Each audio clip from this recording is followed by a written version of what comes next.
few weeks after the third fight with LaMotta, he was inducted into the Army. He was assigned to the Joe Louis Troop, which was a group of boxers headed, of course, by the heavyweight champion that toured around Army bases in the United States trying to foster good relationships between the black and the white troops.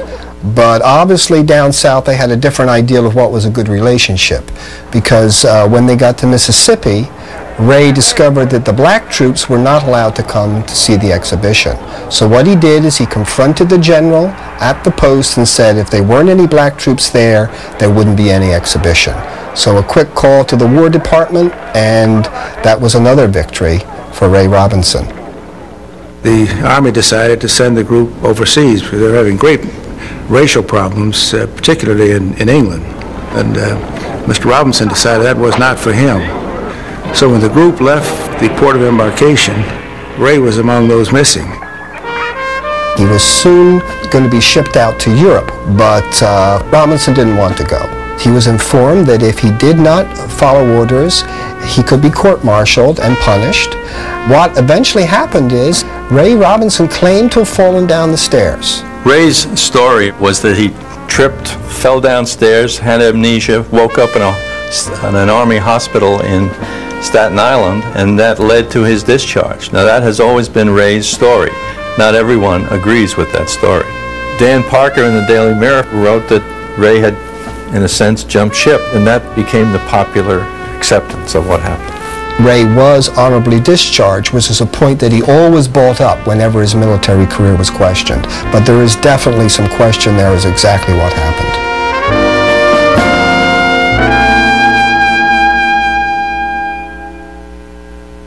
When Ray was discharged from the Army, he had been widely recognized as the best welterweight in the world for a long time, but he couldn't get a title shot. And basically, I think the reason he couldn't get a title shot is that, quote-unquote, he would have darkened the division. He would have been a black fighter who could have dominated all the white welterweights, and that's not really what sold a lot of tickets. Eventually, it became obvious that Ray Robinson was getting the shaft, and the public pressure built, and eventually he was allowed to fight Tommy Bell for the vacant title. During the fight, Bell in fact knocked him down, knocked Ray right on his nose. But Ray got up and won the decision, and now he was the welterweight champion, and he kept going from there. 6 years after turning pro, Ray is finally the world champion in 1946. From there on, the problem was finding suitable challengers. Jimmy Doyle was a very good fighter out of Cleveland, and it was a big fight in Cleveland because Doyle was a big draw in Cleveland. The night before the fight with him, I dreamed in my sleep that I knocked him out and he died in the ring. And I got up that morning and I told the commission that I wasn't going to fight. 2 religious men were brought in to speak to him and say, Ray, this is obviously just a dream. But it turned out it was a prescient dream because he killed Doyle with a single left hook.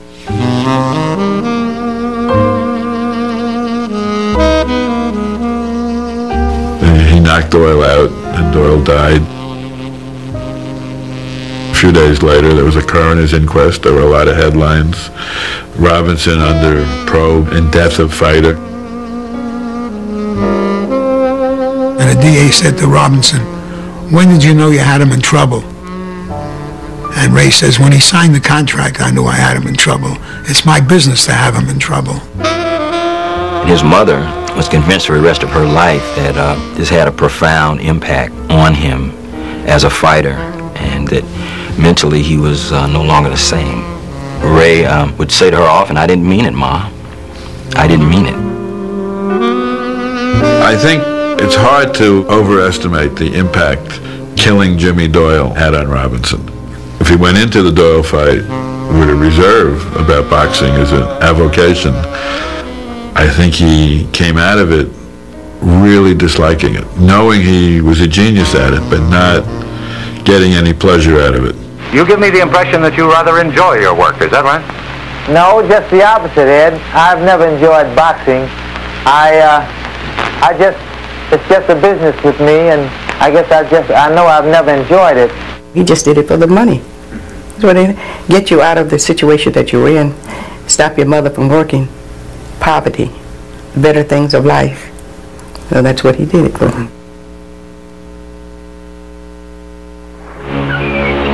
When he went on his famous European tour in 1950, he took 9 people with him and 53 pieces of luggage. And as he was boarding the Liberty, which was the name of the steamship that was to carry him to Europe, one of the stewards said, Ray Robinson and his entourage. And he thought, boy, that's a pretty neat word. So he started using it himself. Now, Robinson didn't tour like the average fighter because he wasn't the average fighter. He was boxing royalty, and he saw himself as a king. The entourage consisted of a chauffeur, a valet, his personal golf pro, a barber, even a court jester to keep him in a good mood. Ray, when he was in Europe on the tour, he had 5 fights in 29 days, and he won them all, 4 of them by knockout. He was paid $50,000, and he had to spend all $50,000 to subsidize his entourage. He loved people around him, and when they weren't there, he was depressed. When they were, of course, he was elated. I don't think that he was necessarily lonely. I think that the entourage gave a little bit more credence to his ego. And God, he had an ego.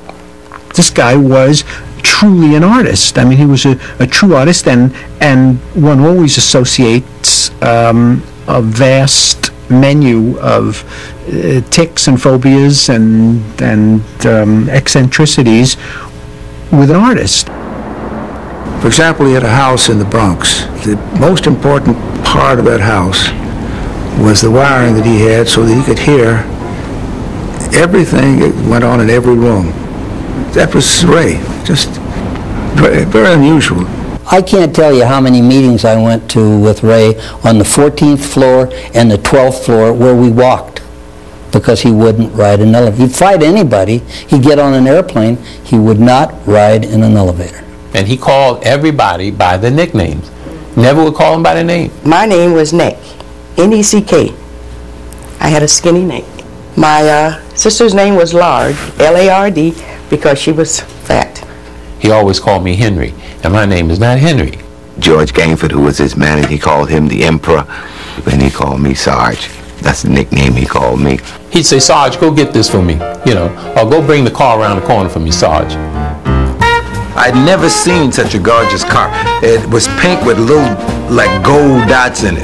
What a car that was. And I said, I got to get me one of them.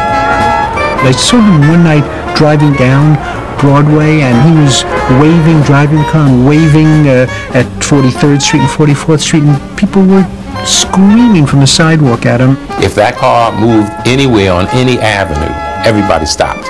It stopped traffic. People stopped, they gaped and looked, and then everybody would say, oh, that's Sugar Ray Robinson, that's Sugar Ray Robinson. After having 5 fights with Jake LaMotta, who was still the middleweight champion of the world in 1951, Ray signed a contract to fight Jake for the title. Going into the 1951 middleweight title fight with LaMotta, Robinson's record was 120 wins, 1 loss, and 2 draws. I don't think that record will ever be equaled in the entire history of boxing. Ray decided that maybe he needed a little extra edge and he was going to try and psych out LaMotta. Ray liked to get this raw beef, and I had he had an old orange squeezer. The steak would go in there raw, and they would crush the steak. You'd squeeze it down with a glass there and drink the blood. And he had to drink that for stamina. During the contract signing luncheon, Ray had the waiter bring out a glass of blood, and he drained it right in front of Jake, who, his eyeballs rolled back and he got kind of nauseous, and then he offered one to Jake, but Jake really didn't want it. But he thought Ray was crazy. The match was finally made for St. Valentine's Day, 1951. Robinson, brilliant strategist that he was, knew that LaMotta had trouble making the weight for this fight and decided to play the matador against the bull, and he made LaMotta work in those early rounds. By about the 10th, 11th round, LaMotta was pretty well spent, and that's when Robinson turned it on. These are clean whistling shots, lefts and rights. How he can survive them, nobody knows. And Robinson stopped the indestructible Jake LaMotta, and that fight came to be known as the St. Valentine's Day Massacre. And the new world middleweight boxing champion, Sugar Ray Robinson. Back in the 1950s, most if not all of boxing was controlled by organized crime. The mob ran it. Frankie Carbo, who had been a member of Murder Incorporated, was the brains behind it all. And he had henchmen like Blinky Palermo, who operated in Philadelphia, who helped keep everybody in line. I didn't realize that people